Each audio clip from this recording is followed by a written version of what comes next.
Good morning, everyone. Today's topic of lecture is that means our subject of your second year is the electrical and electronic measurement. Our subject name is electrical and electronic measurement. That means this EEM subject included all the parameter which is regarding to your measurement purpose. For example, your voltmeter, your ammeter, then wattmeter. These are the some parameter or the devices which is used for the measuring the electrical quantity. For example, if we have the measure the current, then at that time we have to need the one ammeter. Similarly, for the voltmeter, suppose we have to measure the your voltage, then at that condition we have to require a voltmeter. Then similarly for the power measurement, we have required the your wattmeter. That means the devices or the electrical component or the electrical equipment which is used for the measurement purpose of the electrical quantity, that parts are included in your syllabus. That means electrical and electronic measurement includes the all the your measuring equipment. For example, ammeter, voltmeter, wattmeter for the electrical quantity, and similar like that for the electronic quantity. Suppose we have to measure the electronic parameter, that means the frequency, then somewhat the waveforms. These are the measure by using the your electronic parameter means CRO, then function generator. These are parameter are required. Then our electrical and electronic measurement has, firstly मी तुम्हाला त्याचा pattern सांगणार आहे की त्याचा जो काही patterns आहे तो कसा आहे की आपल्याला थिअरीसाठी किती मार्क्स अवेलेबल आहे, त्यानंतर त्याची प्रॅक्टिकल एक्झाम कुठल्या फॉर्मॅटमध्ये त्यामध्ये आपल्याला काय करायचं आहे ते ह्या टेबलमध्ये ते इंडिकेट होते बघा. This measurement has a 70 marks theory exam, that is 70 मार्काचा तुमचा जो काही एंड सेमिस्टर एक्झामिनेशनचा पेपर होणार. In that there is again 30 marks is for the unit test and for the micro project. That means 20 marks is for the your unit test and 10 marks is for the your micro project. Overall there is a weightage of 100 marks, which includes firstly for the uh, your unit test plus micro project. Then this subject has a practical, that means the internal practical. Firstly 25 marks प्रॅक्टिकलला असणार आहे आणि तुमची ती internal practical exam होणार आहे. And after that there is again 25 marks for the your continuous assessment, that is the for your progressive. Means फायनलला तुम्हाला 25 मार्क्सची इंटरनल एक्झाम द्यायची असणार आहे मेजरमेंटच्या अंडर. अँड सेकंडली तुमचं जे काही तुम्ही मॅन्युअल कंटिन्युअसली प्रॅक्टिकल्स वगैरे कंडक्ट करणार त्या अकॉर्डिंगली तुमचे 25 मार्क्सचं कंटिन्युअस असेसमेंट होणार आहे. PA, PRPA is for the 25 marks and PRESC is for the again 25 marks. Then overall weightage for this subject is 120, 150. ही काही जो सिलेबस आहे त्याच्यामध्ये 100 मार्क्स तुमचं theory paper, 25 marks internal practical exam, 25 marks is for the your progressive and overall weightage of this subject is 150 मार्क्सचा तुमचा हा total syllabus असणार आहे. Then after that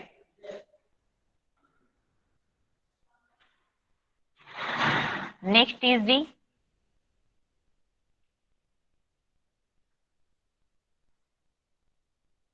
number of practicals. हा प्रॅक्टिकलचा पार्ट आहे. ओव्हरऑल आपल्याला 19 प्रॅक्टिकल्स इथे कव्हर करायचे. तर फर्स्टली बेसिक पासून प्रॅक्टिकल्स तुमचे स्टार्ट होणार. त्यामध्ये जे काही तुमचं फर्स्ट प्रॅक्टिकल आहे, it is related to your basic parameter. That means how to identify the particular measuring instrument by using their symbols. First chapter मध्ये आपल्याला सगळे सिम्बॉल्स बघायचे की ॲमीटरला आपण जर आयडेंटिफाय करायचं असेल तर मीटर वरती ए, कॅपिटल ए असा सिम्बॉल इंडिकेट असतो. त्यावरनं त्या मीटरचे काही स्पेसिफिकेशन दिलेले असतात की तो कुठल्या टाईपचा आहे, त्याची अॅक्युरसी किती आहे, क्लासची पोझिशन काय आहे, स्केल काय, तर हे सगळे सिम्बॉल्स वरनं आपल्याला आयडेंटिफाय करायचे. सपोज मी तुम्हाला एखादं मीटर लॅब मध्ये दिलंय आणि त्यावरती सिम्बॉल्स ड्रॉ केले आणि त्याच्यावरनं तुम्हाला स्पेसिफिकेशन मीटरचे नोट करायला लावले. तर कुठल्या सिम्बॉलचा काय मिनिंग आहे हे तुम्हाला माहित पाहिजे. It is included in your chapter number first and this is your related to your practical number first, that is identifying the measuring instrument by using the symbols. Then second practical is the identify the component of PMMC and MI instrument. PMMC means permanent magnet moving coil and MI is the moving iron. हे दोन टाइप्सचे metres आहे. त्या मीटरला आपल्याला जे काही internal components असतात ते कसे आयडेंटिफाय करायचे तो पार्ट आपला चॅप्टर नंबर सेकंड मध्ये इन्क्लुडेड आहे. After that there is that is the practical number third is the trouble shoot PMMC and MI instrument. Trouble shoot means what, कोणाला सांगता येईल का what is mean by trouble shoot? Ma'am, finding the fault. Finding the Yes, fault. very good. Exactly correct. Troubleshoot, that means the problem which is arises in front of us whenever we perform any activity. Suppose आपण काय करतोय की एखादं तुमचं instrument आहे, either तुमचं ammeter असेल wattmeter असेल, त्याची आपण रिडिंग घेतोय आणि ती रिडिंग घेताना आपल्याला काहीतरी डिफिकल्टीज येत आहे, म्हणजे काहीतरी तिथे इनकरेक्ट डेटा भेटतोय, म्हणजे पॉवर इनकमिंगला 250 आहे आणि मेजर केल्यानंतर ती 300 भेटते आउटपुटला आपल्याला. तर तिथे काहीतरी ट्रबल शूट आहे. मग ते आपल्याला ट्रबल शूट आयडेंटिफाय करायचे असतात की कुठल्या टाईपचा त्याच्यामध्ये फॉल्ट क्रिएट झाला. ट्रबल शूटिंग मीन्स काय, आपण इन शॉर्ट त्याला म्हणू शकतो error or otherwise any fault. तर तो इथे आपल्याला आयडेंटिफाय करायचा आहे की मीटरच्या रिलेटेड कुठला फॉल्ट क्रिएट होतो आणि it is related to your PMMC and MI instrument. Then next one is the measure AC and DC quantity in a working circuit. आता AC quantity, how to identify this one is the AC quantity and this one is the DC quantity. तर तुम्हाला question केला की AC आणि DC quantity कशी identify होणार, सांगू शकतो कोणी?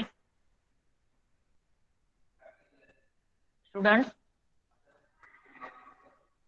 ओके, ठीक आहे. Listen, if there is a sine of alternating waveform, अल्टरनेटिंगचा साइन असला तर आपण त्याला AC म्हणणार आणि स्ट्रेट लाईन जर असेल तर तो DC ची क्वांटिटी असणार. मग आपल्याला AC current parameter with the help of AC ammeter and AC voltmeter ने आपण ते मेजर करणार. Similarly for the DC, that is the DC current and DC voltage is measured with the help of your DC voltmeter and DC ammeter. Simple circuit असणार आहे आपलं की ज्याच्यामध्ये आपण लोड कनेक्ट केलेला आहे, स्टार्टिंगला पॉवर सप्लाय दिलेला आहे, एमीटर सिरीज मध्ये कनेक्ट होतं ऑलवेज आणि व्होल्टमीटर पॅरलल मध्ये कनेक्ट करणार. and from that we have to measure the AC quantity as well as DC quantity. This one is the your practical number 4, which is again related to your chapter number second. Then third one is the extend the range of voltmeter and ammeter by using shunt and multiplier. By using shunt, multiplier, CT and PT.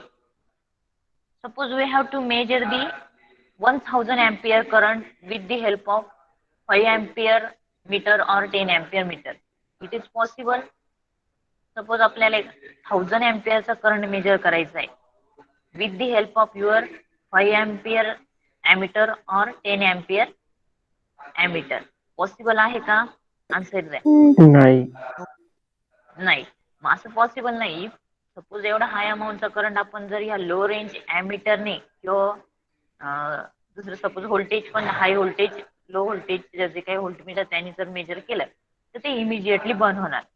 Then the point और drawback of दिस, म्हणजे हा आपल्याला point जर avoid करायचा असेल तर आपल्याला हे प्रॅक्टिकल मध्ये दिलंय extend the range of ammeter. एमीटरची आणि व्होल्टमीटरची रेंज एक्सटेंड करायची. मग ते कशा थ्रू करणार? With the help of your shunt, multiplier and CT and PT, that is current transformer, potential transformer. Current आणि पोटेन्शियल ट्रान्सफॉर्मरचं मेन फंक्शन काय असतं? Either it is step up the voltage और step down the voltage. Again step up the current and step up the voltage, sorry current. तर करंटला increase decrease करू शकतो with the help of CT.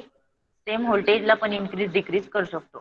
तर मग CT आणि पीटीच्या connection हे ammeter सोबत करणार आणि त्यानंतर आपण तो जो काही करंट किंवा व्होल्टेज असणार आहे ते मेजर करणार आहे. It is included in your chapter number 2nd and it is again related to your practical number 5th. Low range high amounts of current or voltage with respect to low range ammeter and voltmeter ने measure करना. Then next practical is the clamp on meter for measurement of AC and DC current, AC and DC voltage. Practically बघितलंय का कोणी clamp on meter? Participant? No, ma'am. Okay. Practically जर तुम्हाला ते major करायचं म्हणजे एखादं सर्किट आपण सर्किट कनेक्ट केलेलं आहे, सोर्स दिलाय स्टार्टिंगला, आउटपुटला तुम्ही लोड कनेक्ट केलाय आणि ॲमीटर कनेक्टेड नाहीये सर्किट मध्ये.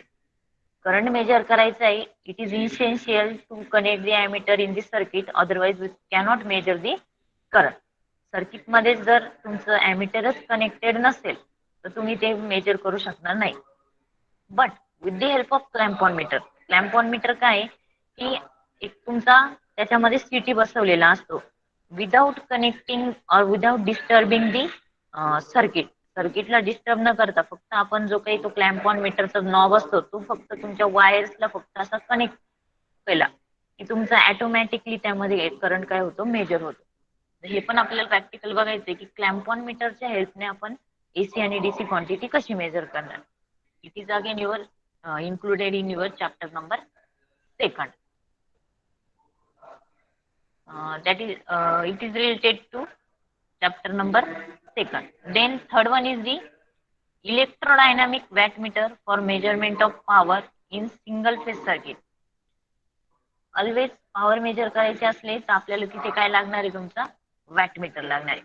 But it this wattmeter is also has some different function. Electrodynamic wattmeter असेल की हाय रेंजचा तुमची पॉवर असेल किंवा लो रेंजची पॉवर असेल, according to that we have to make the connection on that wattmeter. या वॅटमीटर वरती स्ट्रिप्स प्रोव्हाइड केलेल्या असतात, horizontal strips and either vertical strips. त्या स्ट्रिप्स कनेक्ट केल्यानंतर आपण तिथे या इलेक्ट्रोडायनामिक वॅटमीटरच्या हेल्पने हायर अमाऊंटची पण पॉवर मेजर करू शकतो आणि लोअर अमाऊंटची पण पॉवर मेजर करू शकतो. It is related to your chapter number 3rd. Then practical number 8 is again related to troubleshoot. ही पॉवर मेजर करताना आपल्याला कुठले trouble shoot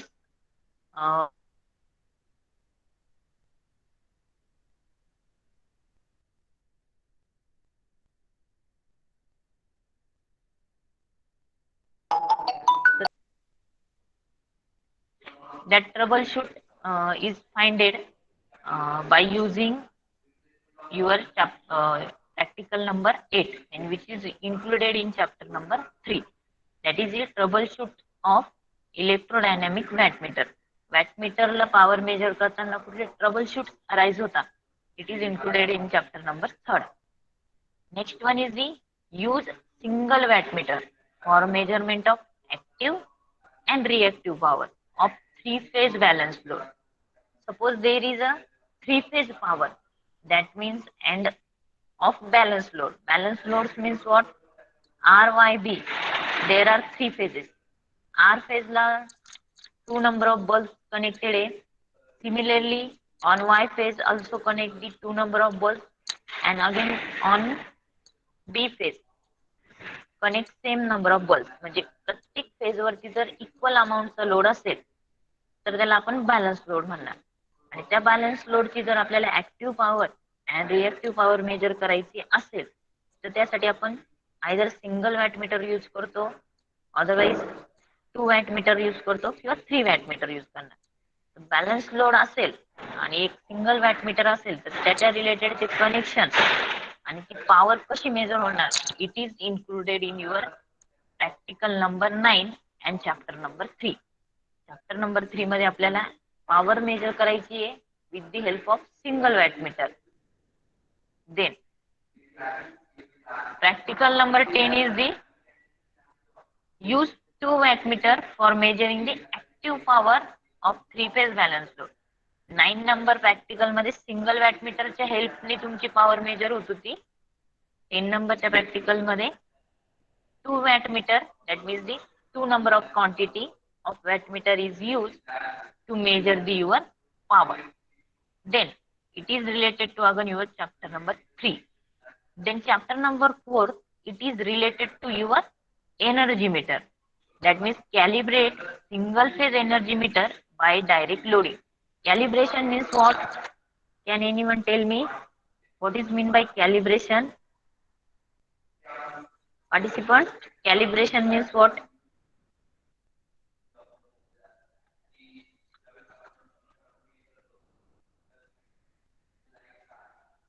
Okay. Calibration means to find out the error. Suppose we have two energy meter. First one is the meter which is to be used to measure the energy, and second one energy meter is the standard meter. Then आता 2 metre आहे, तर कुठले आपल्याकडे एक standard metre आहे आणि second one regular metre आहे. ते मीटर ऍक्युरेट रिडिंग शो करताय की नाही हे आपण कंपॅरिझननी कॅल्क्युलेट करणार. जे standard meter is compared with the ordinary meter and from that we have to obtain the error. 2 meter आपण काय करणार आहे, कम्पेअर करणार आणि कंपॅरिझन वरनं त्यांची एरर फाइंड आउट करणार, आणि ही जी काही प्रोसिजर असते याला आपण कॅलिब्रेशन म्हणतो. This is known as the calibration of energy meter. Calibration of energy मीटरला आपल्याला डायरेक्ट लोडिंग मेथड युटिलाइज करायची. कॅलिब्रेशनचं मिनिंग काय, to find out the error. आपण जी काही रिडिंग कॅल्क्युलेट करणार आहे किंवा जी काही रिडिंग एनर्जी मीटर रीड करणार आहे त्याची कंपॅरिझन स्टँडर्ड मीटर सोबत करणार आणि त्यावरनं एरर फाइंड आउट करणार, आणि ती एरर मिनिमाइज करण्यासाठी त्या मीटरमध्ये परत काहीतरी मॉडिफिकेशन करणार. This process is known as calibration of single phase energy meter, and it is related to your chapter number 4. Then again we have to do next practical number 12 is the troubleshoot.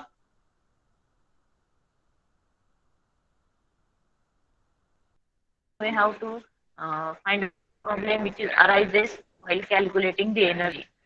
Energy calculate करताना जर काही wrong reading येत असेल तर ती reading wrong येण्यामागे काय reason आहे ते आपण फाइंड आउट करतो थ्रू दी ट्रबल शूट. म्हणजे ट्रबल शूट काय अराईज होतं तिथे, तर ते आपल्याला फाइंड आउट करायचं आहे इन प्रॅक्टिकल नंबर 12.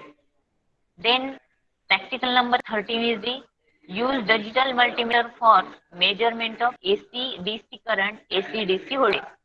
सगळ्यांनी मल्टीमीटर बघितलेलं असेल. With the help of multimeter, we can measure AC quantity as well as DC quantity. Also, we can measure frequency, resistance, then capacitor. These are the some parameter which is measured through the multimeter.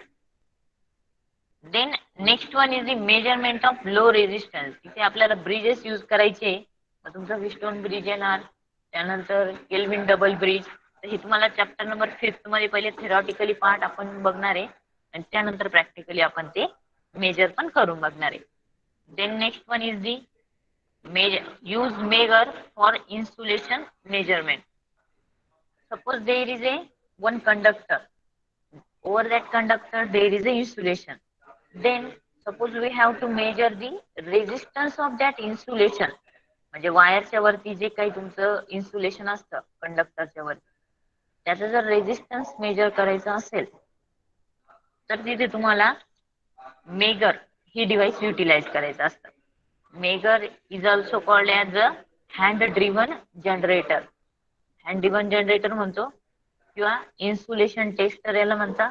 Otherwise it is use to measure the insulation of the conductor, insulation resistance of the conductor. कंडक्टरच्या वरती जो तुमचा जो काही insulator असतो किंवा insulation असतं त्या इन्सुलेशनचा रेजिस्टन्स जर मेजर करायचा असेल तर मेगर आपण युटिलाइज करतो. Then next one is the earth tester. Next practical is the use earth tester for measurement of earth resistance. Earthing आपण प्रोव्हाइड करतो इच अँड एव्हरी इक्विपमेंट साठी, तर त्या ग्राउंडचा किंवा अर्थचा रेजिस्टन्स किती आहे हे जर आपल्याला कॅल्क्युलेट करायचं असेल तर अर्थ टेस्टर हे एक डिव्हाइस आहे, त्याच्या थ्रू आपण अर्थचा रेजिस्टन्स आपण मेजर करतो. Then next one is the use CRO for the measurement of supply frequency in single phase circuit. CRO चा यूज करून आपण जी काही सप्लायची फ्रिक्वेन्सी ती मेजर करतो.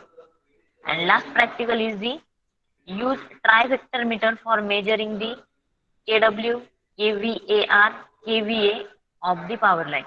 Means suppose we have to measure the active power, reactive power and apparent power in one single device.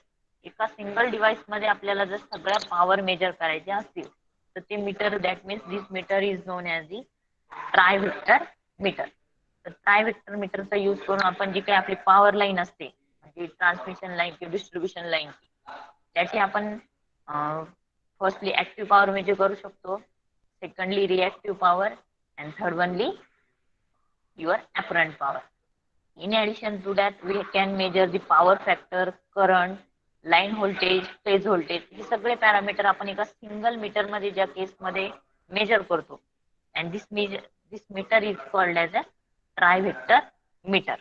तर त्या ट्रायव्हेक्टर मीटरचं कन्स्ट्रक्शन काय, वर्किंग काय, हे सगळे आपल्याला चॅप्टर नंबर 5 मध्ये बघायचंय. बेसिकली एवढे नंबर ऑफ प्रॅक्टिकल्स आहे आपल्याला, 19 number of practical.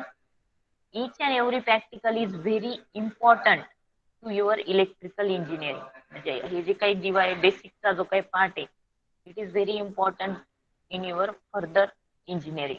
Then next part is the syllabus, that means the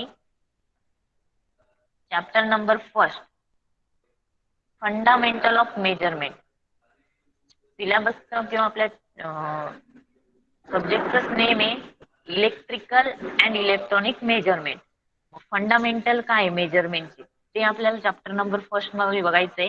that means the definition of measurement, then the instruments, then that instrument is divided into two categories: absolute and secondary instrument, analog and digital instrument. Then mechanical, electrical and electronic instrument, जे काही basic instrument आहे.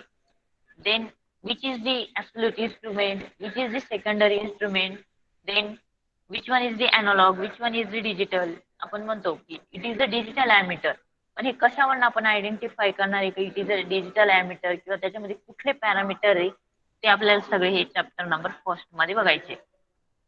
Then there is a some definition, that is the basics of measurement, that means the characteristics of instrument, static and dynamic. तर static कॅरेक्टरिस्टिक्सच्या under तुम्हाला definitions विचारल्या जातात 2 marks साठी. That is the precision, accuracy, reproducibility, repeatability. These are the some characteristics of your measuring instrument. What is mean by accuracy, what is mean by precision, हे सगळं definition तुम्हाला chapter number 1 मध्ये बघायचं आहे.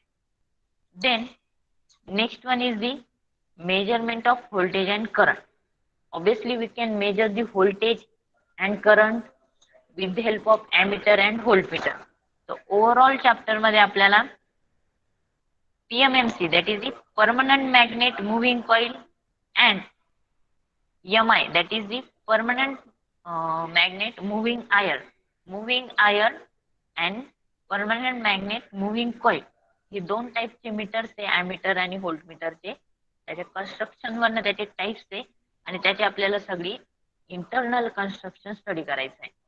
मीटरचं माहिती आहे आपल्याला की ॲमीटर हे घेतलं की तो करंटच मेजर करणार, पण inside that ammeter which is the component, which component is responsible to move that pointer from 0 to some reading, then which parameter is responsible to bring that pointer from some reading to its original position. कुठले त्याच्यामध्ये parameters असतात, कुठल्या कॉइलचं कुठला काय function आहे आणि त्यानंतर आपल्याला रीडिंग कशी भेटते, हे सगळे आपल्याला इंटरनल कन्स्ट्रक्शन बघायचं आहे ॲमीटर अँड व्होल्टमीटरचं. Then DC ammeter and DC व्होल्टमीटरची जी काही रेंज आहे ती कशी एक्सटेंड होणार, त्यासाठी आपण काय कनेक्शन करणार आहे ते चॅप्टर नंबर 2 मध्ये. देन ओहम मीटरचं काय फंक्शन आहे, रेजिस्टन्स मेजर करायचं असेल तर we can use the ohm meter. Then clamp on meter, without disturbing the actual circuit, suppose we can measure the current without disturbing the actual circuit, म्हणजे circuit मध्ये source to load अशी wire connected आहे. त्या वायरला कुठेच मध्ये ammeter connect नाहीये. At that condition आपल्याला सपोज तिथे करंट मेजर करायचं असेल तर आपण क्लॅम्प ऑन मीटर युटिलाइज करणार. मग त्या क्लॅम्प ऑन मीटरची इंटरनल डिटेल्स काय म्हणजे इंटरनल कन्स्ट्रक्शन काय हे आपल्याला चॅप्टर नंबर 2 मध्ये स्टडी करायचं आहे. Then chapter number 3 that means the measurement of electric power. Chapter number 2 is related to measure of voltage and current. First chapter मध्ये आपण बेसिक्स बघणार आहे सगळे मेजरमेंटचे. सेकंड चॅप्टर मध्ये मेजरमेंट ऑफ व्होल्टेज आणि करंट. व्होल्टेज आणि करंट मेजरमेंट साठी जे डिव्हाइसेस लागतात किंवा त्याची जी काही प्रोसिजर आहे ती आपण इथे चॅप्टर नंबर 2 ला बघणार. Similarly that in the chapter number 3.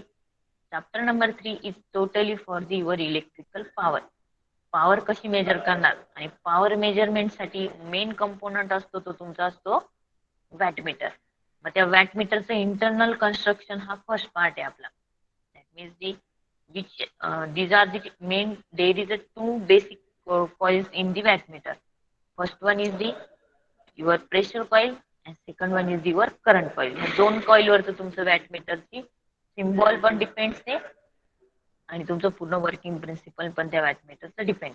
तर त्याची इंटरनल डायग्राम फर्स्टली आपल्याला स्टडी करायची आहे. सेकंडली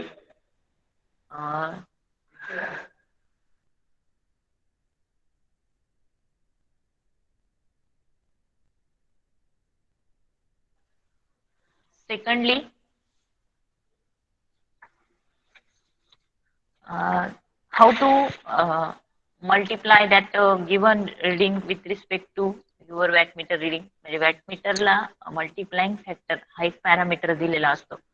जी पण आपण वॅटमीटरची रिडिंग घेतो त्याला मल्टिप्लाइंग फॅक्टरने मल्टिप्लाय केल्यानंतर ती अॅक्युरेट रिडिंग भेटते. तर त्याची डेफिनेशन बघायची आहे.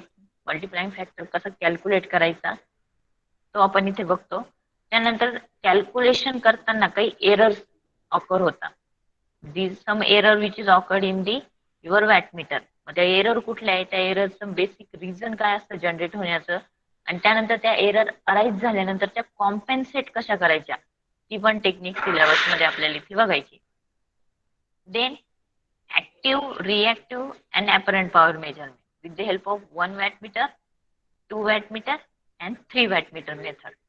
It is the most important question. हा सगळ्यात मोस्ट म्हणजे तुमचं इलेक्ट्रिकल मध्ये पण महत्वाचं पार्ट आहे आणि सिलेबसचा पण.